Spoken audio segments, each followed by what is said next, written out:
My name is Joaquin Elizondo, and like I said, here with the editors of Welcome to Wrexham. Please introduce yourselves. Let everyone know who you are. My name is Michael Oliver, the lead editor of Welcome to Wrexham. Steve Welch, part of the team. Asher Glaser, regular editor.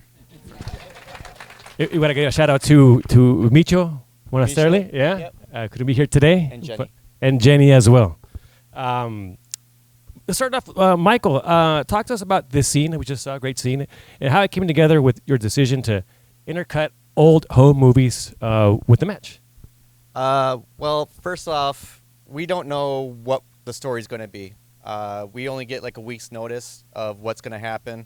And what's going to happen, we don't know until it actually happens.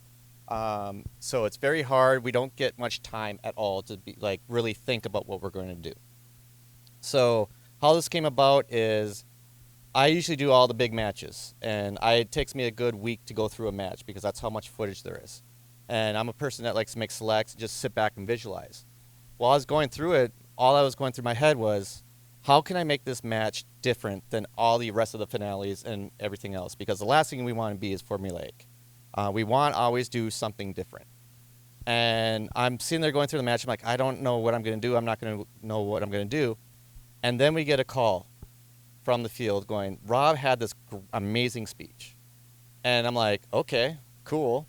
Well, I'll see when I see it. They're like, you guys got to use it somehow.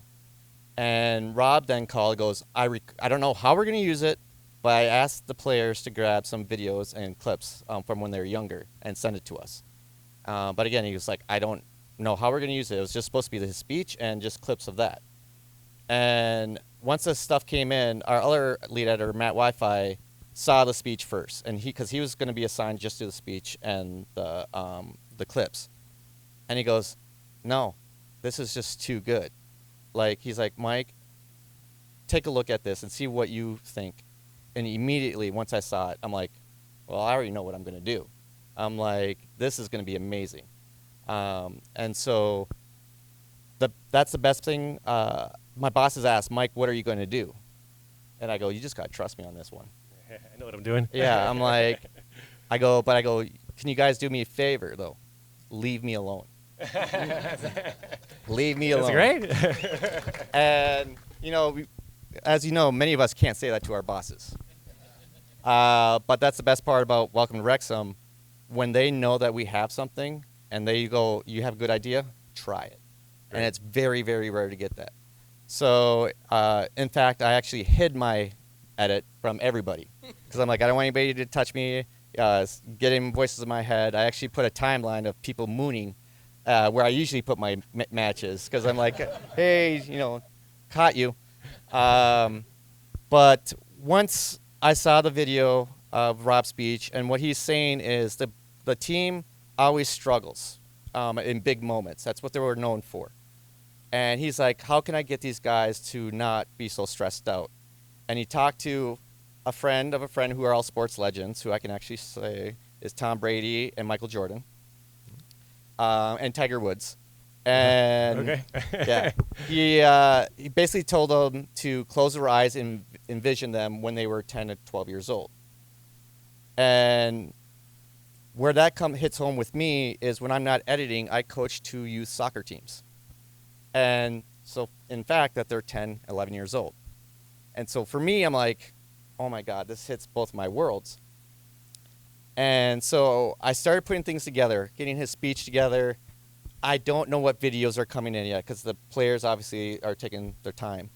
And then I asked, I'm like, I had to ask my parents for my soccer team. I'm like, guys, can I use your guys, our videos and our sound from our team to put into my edit just for temporary purposes? And everybody said, okay. And that's what I started doing, just taking my soccer team boys and putting them into the edit. And just as placeholders, because I'm like, I don't know what I'm getting, but I have to put it all in. And then as videos were coming in from the players, I'm like, ooh, just kept on upgrading. And it just, the edit made itself.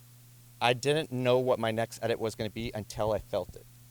It was just like, where am I going to feel this? What shot should I go do? It's just like that music and everything like that is really what helped me go through it. And then at the end, I sat down with Rob for 3 days and just fine-tuned it. And he's even told me, he's like, Mike, I would have never, even in my dreams, thought of doing it this way. He goes, you knocked it out of the park. And I go, yeah, thank you. Thank you for leaving me alone. And that's what happens. So. Awesome. Well, I mean, you definitely feel that the emotion there from connecting those home movies, with the live action or the current footage, but also great that you have that liberty to do this stuff. It's a great environment to work in. Yes, it's awesome. Well, great result. Awesome. Thank you. So for Steve, Wrexham seamlessly blends Hollywood comedy with working class grit. As editors, how do you calibrate the tone so the humor never undercuts the genuine emotion of the fans? Well, I mean, it's sports, and the people of Wrexham, they're working class, but they're really funny as well. I mean, they're funny and they're heartfelt and they're really honest, and the ones who have agreed to work with us are super open with us and unguarded, and so really it's not. I mean, they go together. You get your highs and your lows, and they make each other work better. The moving stuff makes the comedy funnier, and then the comedy stuff, it lends itself. You kind of get attached to these characters, and then when the moving stuff comes along, it's more moving because you feel some symbiosis with these characters, and it's really the. If it's funny, we put it in. If it's not, we don't. I mean, but also just to be able to not live in each emotion longer than to. We're not really trying to push the comedy when it's not there. Sometimes we use comedy to make dry stuff more fun. But if the comedy doesn't present itself in the really real moments, then it doesn't have to be there. It doesn't have to be. And Ryan and Rob are naturally funny, so we have a lot of good stuff to work with. Well, blending that tone is what just makes the show so special. So good job with with that. Asher, how did the editorial room collaborate on an episode of this scale? How do you maintain a unified voice across scenes? Thanks. Yeah, the show is huge. It's massive. This is just a small piece of it, and we have so much to go through. And what's really great is that we all have this really cool collaboration in this process, which is unique to me as an editor for a show, where we kind of have almost like a writer's room where we are discussing and pitching, and all of us for every single episode are a part of that and talking about it from the first episode to the last.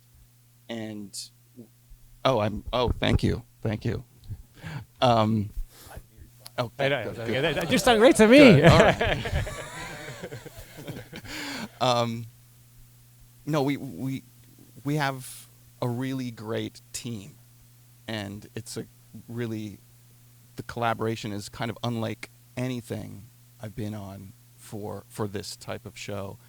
And I was the newest person on when this season started, and I just felt like a huge responsibility to deliver something that's of this quality. I mean, I saw the episodes and I knew it was an amazing program, and I just I really had a love and a passion for it, and I just felt incredibly fortunate to be able to dive in and be a part of it. I was really charged by the environment.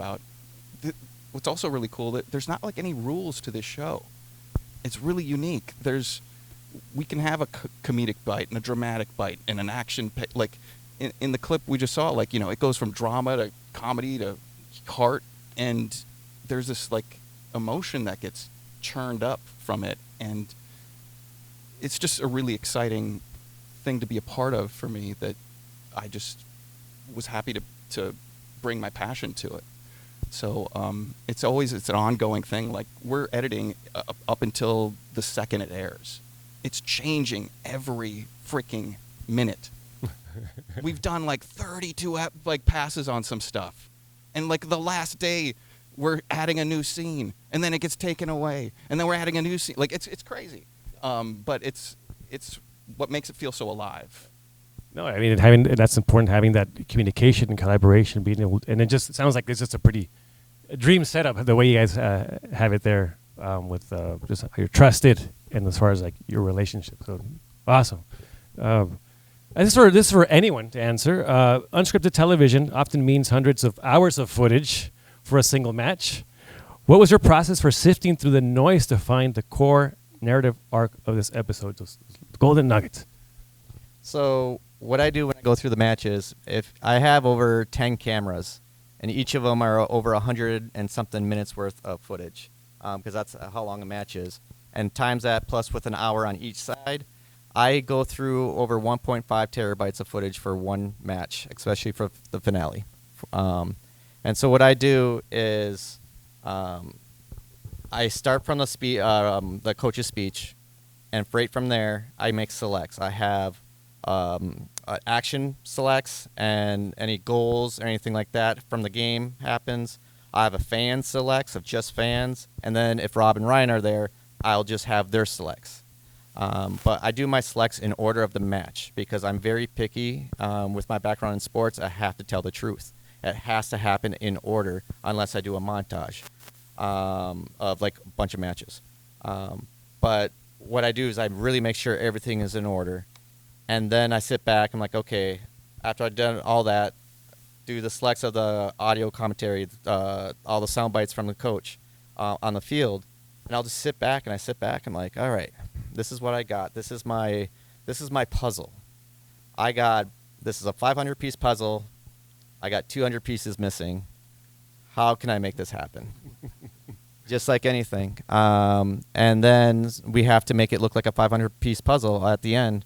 And it's just taking all the noise, as you call it, and all the down parts about the match, because I always say cutting a match is like cutting a car chase scene for a movie. You got to keep it moving. There's got to be audio. There's got to be something there just to keep it moving, keep the action moving, keep the audience there. Even if we're losing, it's like it's drawn low, but it's those pace of the shots of their faces and stuff, the emotion that you cannot cheat. So once I put it all together, I listen to the music and like, okay, what do I want them to feel? And I remember back for when I watched the match for the first time, like I have to match that same exact feeling. And that's what I try to do with the music, the pacing, and the action of how everything goes. And then, of course, it's like, how long do I have? Can I have 12? No, you can have 5. Great. All right. So then I just have to shorten it down. No, it's great insight into your process, obviously, because, a lot of people don't see, they see the finished product. Obviously, few people know what it actually takes to sift through so much. Yeah. In fact, everybody always asks us, like, why are there so many editors on that last episode? We had 3 weeks from the moment we saw the first frame to when we locked the cut. We had 3 weeks. And we're going through about 6 terabytes of footage. Mm-hmm. So that's why we all take... You look at this scene, and we bring it all together. Then I'll sit back with Matt and Rob and everything, and we'll be like, okay, let's smooth it through. So you need a solid team for that. Yes. That is great. So again, for anyone to answer, what was the hardest scene or sequence to lock in this episode, and how many iterations did it take to get it right? I couldn't tell you. I mean, it might have been that one. I know. I think it was that one. I think it was that one. And I know when I started on it, none of the clips existed, and so mine was like a lot of black holes with like a title tool. Clip here, clip here, clip here, and it's completely different. But I couldn't tell you how many iterations. I mean, that was one of the rare ones where you really took the lead. In a lot of them, everybody's on it. Everybody piles on and does a pass, or does a passive part, or does a passive another part. And so there's a lot of iterations of everything. But yeah, I think I had 4 different versions of this. And well, that's it. That's nothing. No, that's nothing. I think the bloody nipples, the run actually had the most. Oh, right. There was a marathon with some bloody nipples that Rob could not get away from. Actually, all the marathon stuff went through a lot because there was a lot of great stuff, and it ended up only being able to be small parts of the episodes, and so it kept having to get reworked and boiled down and boiled down and boiled down. But That's I will say one thing real quick, so we have to wrap up. I think the hardest thing was we had a challenge of a music selection for this. As you heard the Black Parade, our EP hated that song and was dead set against it. Not Rob. Not from the very beginning. He's like, not that song. It's not happening. And I was also tasked on choose. I did 10 alternate versions of that cut with the different song. I told them you're wasting your time. And we all wasted our time. So it landed with the first choice. The only person that didn't like it. And then Rob came to me when I went to go sit down with him. He's like, how did you know I wanted you to use that song? I'm like, what? He's like, I told somebody you had to use that song. I'm like, no, you didn't. I'm the one that picked it. And he goes, that's what I always imagined that song for this part. So I don't know how you did it, but you picked the right song. And then I just looked over to the EP that told me he hated the song. And I just gave him a big smile. Oh, that sounds great, guys. Well, thank you very much. Give it up for the editors of Welcome to Wrexham. Thank you. Best Thank luck you to for you having guys in the Emmys.